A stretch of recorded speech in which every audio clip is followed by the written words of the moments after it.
Hello students,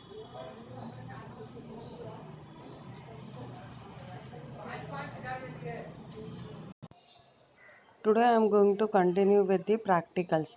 The very first practical which I am going to explain you, that is list of components and instrument. These are that much list of components which is there in your 11th standard syllabus. Is it clear? So you have to learn accordingly and proceed for the practical examination. Now the very first components which we are going to study, that is nothing but your resistor. Clear?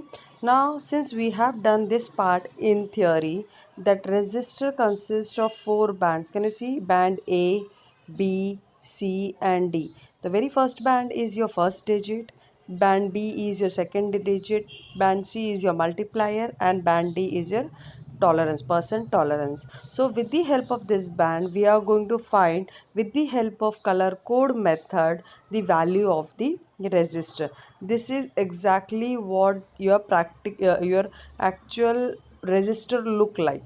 Clear? There are different colors and there are different tolerance here given. So it is going to be find the value of the resistor with the help of this color code method. Hope you have remembered this, so I'm not going to proceed with this.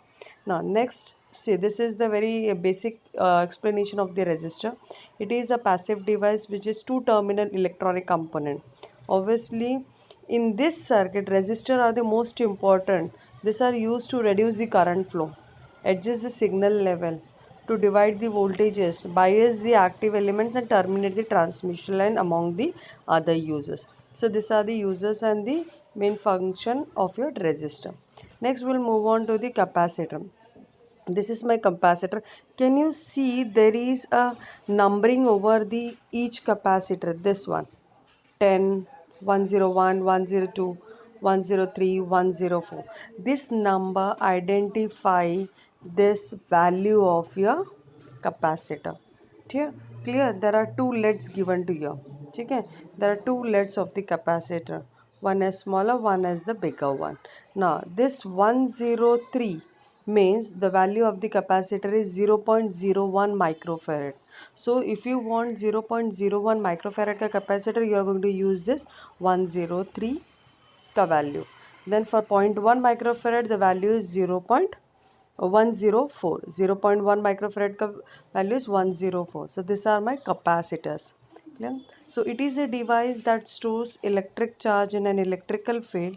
It is the passive, again it is again a passive electronic component with two terminals. That means it is not with positive and negative sign. You can connect anyway, but there are different capacitors which I have not included in these slides.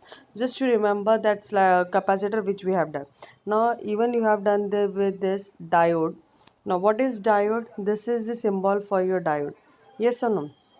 Now since we know that this is the positive one which is anode and this side is your negative one, this line vertical line, negative sign, which is your cathode. So exactly practically the diode looks in this manner. Clear? So this black part, can you see this complete black part? This complete black part is nothing but the anode. Clear? And this silver part, can you see this silver part? So that is nothing but your cathode, that is negative terminal. So how you are going to recognize the diode? With the help of black and silver part. Is it clear? Black one is your cathode, black one is your anode which is positive and silver one is your negative which is cathode. Is it clear? Now this is how your capacitor look. So this is the way your diode look like. Is it clear? Now next comes your rheostat. Now listen here, in this rheostat, this is terminal A, terminal B and this one is your terminal C. Now there are two fixed terminal, that is A and B. Can you see this? A terminal and B terminal. These two terminal are fixed and this terminal C, it is variable. That means it is going to change. Now these are my coils. Can you see this black color ka part? This black color ka part is nothing but my coil. That is, it is made up of nichrome wire. Clear? This wire has been winded to our rheostat with this. Can you see this white color ka part? So not this one. Remove, excluding this white part, this is nothing but my nichrome wire. Clear? Now this is the sliding contact. Now this moves in horizontal direction within this coil. Within this coil of the wire, the rheostat moves. Is it clear? So this is again a one kind of variable resistor.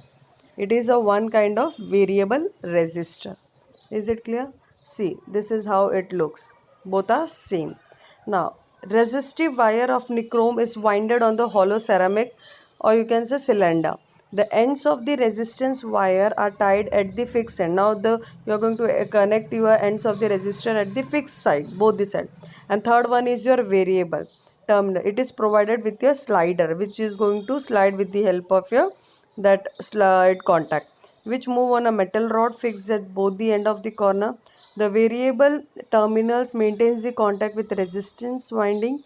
The resistance vary with the position of a variable terminal. Is it clear? So with the help of that, we can find the variable, different variable resistance value. Now next we are going to move on. This till that we have done with the components. Now we are going to start with the instrument.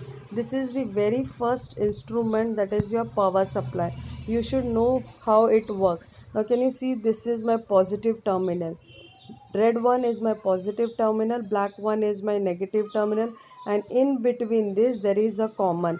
Now why we are going to connect this common? In case you are giving a full supply of 30 volt, and if you need to divide this supply, you are going to connect your common to the ground.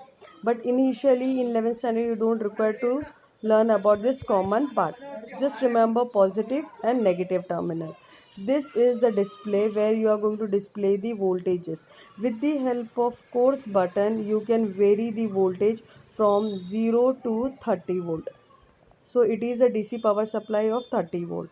And with the help of fine, you can vary the voltage to a decimal value. For example, you need 12.5. So with the help of coarse, you are going to give a voltage of 12, and with the help of fine, you are going to give 0.5 volt. Is it clear? So that is nothing but your fine. Clear? And this is the on off button. Hope this is clear to you. Next we are going to proceed with the next component instrument, that is CRO. Now see this. In CRO, the very first thing is my display. This display is nothing but a, can you see, it look like your graph paper? Yes or no? So it is made up of phosphorus screen. It is a phosphorus screen. Therefore, it displays like a green, it displays in a green color. It is actual measurement is done with the help of same manner the way we do in graph paper. 1 unit consists for 1 centimeter. 1 unit consists for 1 centimeter. Now there are different knobs given in this CRO. So I'm going to explain you the very important one. This part is my Y channel and this one is my X channel. There are two channels, input and output channel. So this is for my input and this is for my output channel. If you are connecting your X channel input, so you are going to use this volts per division. ये volts per division you are going to use it. But if you are connecting Y channel, you are going to use this volts per division to get the output. Is it clear? Now this is nothing but my times per division. Now this time per division is common for both input and output, X channel and Y channel. Is it clear? There is an intensity button to increase or decrease the brightness value. There is a focus button in case if you have a graph like this and if you need a very clear focus of this graph, you can use this focus button. There is a on off button over here, power button. Is it clear? There are X position and Y position line. X position, if you need this horizontal to move towards right or left, it can be done with the help of X position. And for Y position, for vertical movement, you can use your Y position. Is it clear? Okay. So there are many other functions also, control panel of your CRO, which we are going to see. This is the way your CRO look like. Okay, both are the same. Now you have to learn this PDF. What are the different CRO control panel? Clear? Next we'll move on to the function generator. Now function, what is the use of the function generator? For example, if I need to give some signal, if I need to give some frequency, so that frequency is generated by function generator. Without function generator, you cannot generate the frequency, and that frequency is given to the CRO. ये frequency यहाँ से generate करेंगे, and that frequency is given to my CRO, and you are going to get the output. Is it clear? So can you see this? There is a course for the frequency adjustment with your fine button. So for example, if you need to give 13.9 kilohertz frequency, so can you see there is a hertz, kilohertz and megahertz. So you can give the accordingly your as per your requirement, you're going to give the frequency. And if you need a sine wave, now there are different functions. First sine wave, another is your triangular wave, and next is your square wave. Which waveform you required, accordingly you are going to select this one. The very first one is for sine wave, second is for triangular, or you can say sawtooth, or third one is for square wave. Is it clear? So with the help of this, you are going to generate the waveform, and this is the knob where you are going to connect your channels. So once you connect the channel, you are going to get the output. Clear? Next, we'll move on to the DMM. The full form for the DMM is digital multimeter. Now, digital multimeter looks in the same manner. Now, what is the use of this digital multimeter? Most of you have even seen, even used this. Now, digital multimeter is used to measure voltage, current, resistance value. Is it clear? And even buzz up. Now I'll explain you this afterward. Now voltage may you can use either AC or DC, both. Clear? You can use both, measure both AC and DC value. Again, in your current you can use from ampere to up to higher value. Resistor you can measure in ohms. So all this can be measured with the help of DMM. So how it is going to work? See here, there is a knob. Can you see this one? This is the main knob. You can say a switch also. So these are the different measurement given to you. First you are going to start the knob. Now this can be clearly visible. If you need to measure voltage, DC voltage, so you are going to keep your knob over here. Can you see here 20, 200? These are the range. These are the range given to you. So you are going to keep the knob over here to measure the voltage. In case you need to measure the resistor, so can you see the symbol here, ohms? So this you switch, this knob is going to be there over here. For example, 20. If you need to measure a resistance value which is from 0 to 10, so you are going to be to keep this knob in the range of 20, and you can measure 20 ohms up to 20 ohms. Is it clear? Next, this is for diode, this is for transistor, this is for ampere, and this is for AC voltage.